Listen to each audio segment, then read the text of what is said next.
Hello, hello, you beautiful souls. Welcome back to my channel. My name is Michelle. We talk all things life, love, spirituality, law of attraction, and all of that juicy goodness. I am here to pull some cards for you all for the energy for the upcoming week. It is our Sunday night reading, so let's see what this week has for us. First week in July, happy 4th if you're in the US.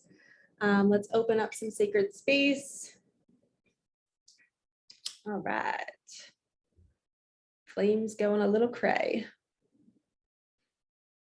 The minute I smell Palo Santo, I just feel so calm. Oh, speaking of calm, in the last week, if you guys felt like your mind space was in a little bit of like a ping pong match, like back and forth, like you should be doing this, kind of like beating yourself up for all of the decisions you've been making in your life, wishing you were in a better position, struggling financially or in relationships, Archangel Michael, Archangel Metatron, please open sacred space. Only allow the highest and whitest light in. Please allow us to receive the messages that are meant for us. Bless my cards.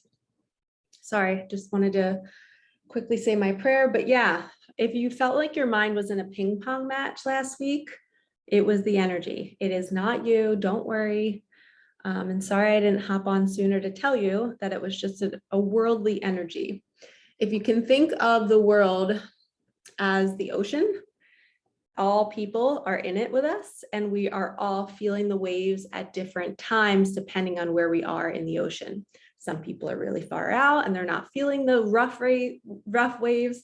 Other people are standing by the water, and this is going to drive me nuts. So they're feeling the waves crash at their feet. Depending on where you are, you're going to feel it differently, but we're all feeling on some level, the fear, the worry, just everything that's going on in the world. We do feel it. So don't think too deeply about it. Okay, here we go. Let's start off with a tarot card from Light Seers Tarot by Chris Ann. This is the book if you're curious, if you like these cards after you see them. Okay, so Spirit, what is the energy for this week? What do my viewers need to know? 9 of Cups. That is a beautiful energy. Wow. Literally, see his treasure underneath his feet. He is basking in his treasure. He is so happy. It's sunlight, it's energy, it's, I finally got what I wanted. Some sort of relief is coming to you this week. It could be in a conversation, a settlement, a case being closed, a new opportunity in something I'm hearing. But the cups represent emotion. So you're just overflowing with emotion. You're like, yes, that's that energy. And the Queen of Swords means the energy that we were just in.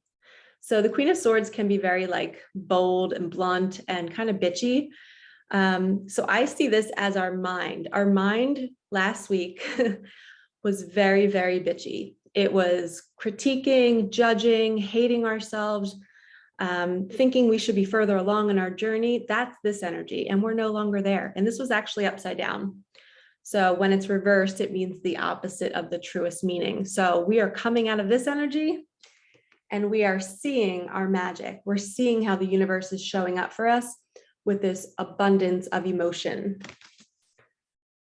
Perfect first message. All right, we're going to use my deck. I created this deck. It's called the Ever Unfolding Heart. And I just want to say thank you so much for being here. For those of you that have been watching my channel for weeks, months, days, whenever you found it, it brings me so much joy to be able to connect with all of you, and the overwhelming amount of love that I get in the comments, in my emails. It reminds me of why I'm here doing what I'm doing. So thank you so much. Sending you so much love. And if you feel called, I'm always willing to accept your energetic love through donations. I do this all for free just because I want to bring you these messages so you guys don't suffer. But no pressure. But if you don't donate, you have to go do a good deed somewhere in your life today, for me and for my daughter. If you don't know my story, I lost my daughter about 10 years ago. Her birthday is this month. Today is July 1st that I'm filming this, but we're doing the energy read for Sunday. But yeah, she would be 10 years old in 2 weeks. So we are doing this in memory of her. Okay, we have the Crow. You have spiritual gifts. It might be time to dive deep into sharing them. The world needs what you have. Interesting. And I just heard somebody say, but I don't know what my gifts are.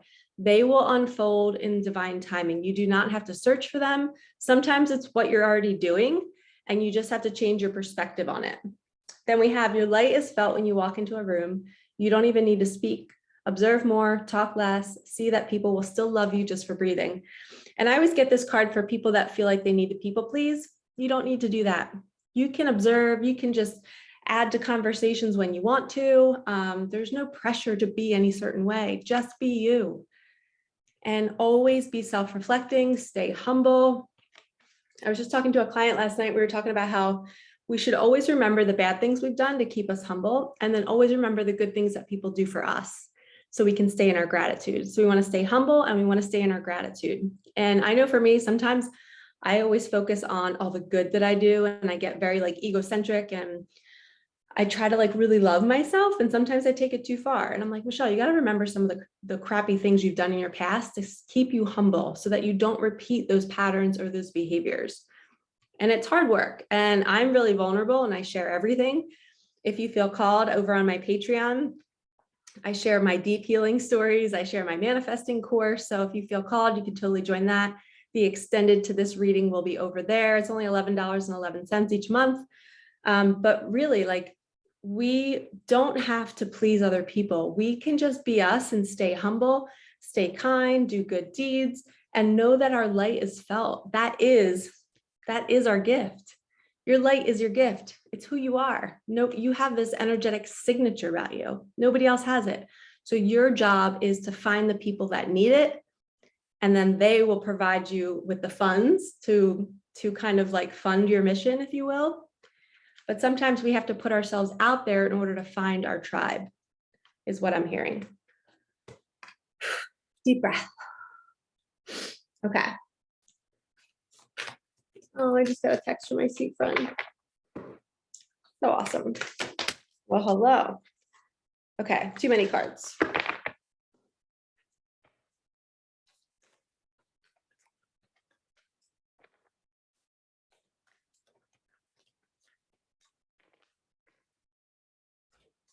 All right, Spirit, what do we need to know for this week?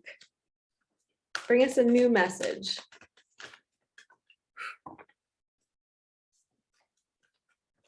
What about people that don't know what their mission is? Can you bring me a message for people that aren't quite sure what their mission is? Thank you.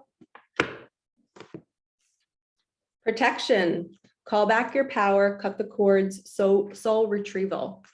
So sometimes in order for us to figure out what our mission is, we have to pull back and stop giving so much to other people. Stop people pleasing and put your focus back on you. Put your eyes back on you in the mirror and say, what do I want to do? This is my one life. I believe in multiple lives, but I'm in this body. What did I come here to do? How am I supposed to help people? Pull back your energy and dive into meditation. Dive into nature and just really sit with yourself and see what thoughts come up, okay? Let's get another card on that. We'll do an animal card.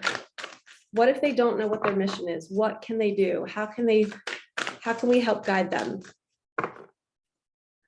I just heard go within. Be playful. Wow. Okay, so this is a sandpiper. Being playful. So I'm hearing that if we can get outside of our box and like the grind of this 3D reality, making money, showing up for other people, how can we go and have fun? And that's when your inspiration will come. It's almost like your mission is whatever brings you joy. So the sandpiper will always remind you of that. Whatever brings you joy. Like I used to be obsessed with watching card readings. I would love it. It would just bring me so much joy. I would love to see how other readers would shuffle and the little things that they would use. And I was literally obsessed. I would watch it all the time. Little did I know that I would be doing it one day, and it was my mission. So whatever you find yourself obsessed with that brings you joy that you just can't put down, that might be your mission. And you might be being called to step into that soon. because you got the crow card. Your special gifts are kind of brewing. And we need your light more than ever right now. We need to raise the vibration of our planet because there's so much heaviness. There's so much darkness trying to pull us down, and we have to stick together to get through this tough time. And if you feel like you need help, please book a session because it is not easy. We all need mentors. We all need guides on this journey. And it can be tricky. Wow, frog card, stepping into your power. Don't take a back seat in your story. It's time to step up.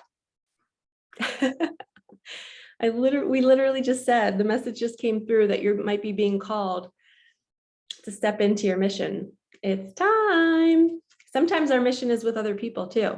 So pay close attention to who you're meeting in the last week or two, and then who's calling you to kind of up your game and do it. Don't second guess it. Just start taking action and do it. My friend Laura loves frogs. So if she's watching this, this is for you, Laura.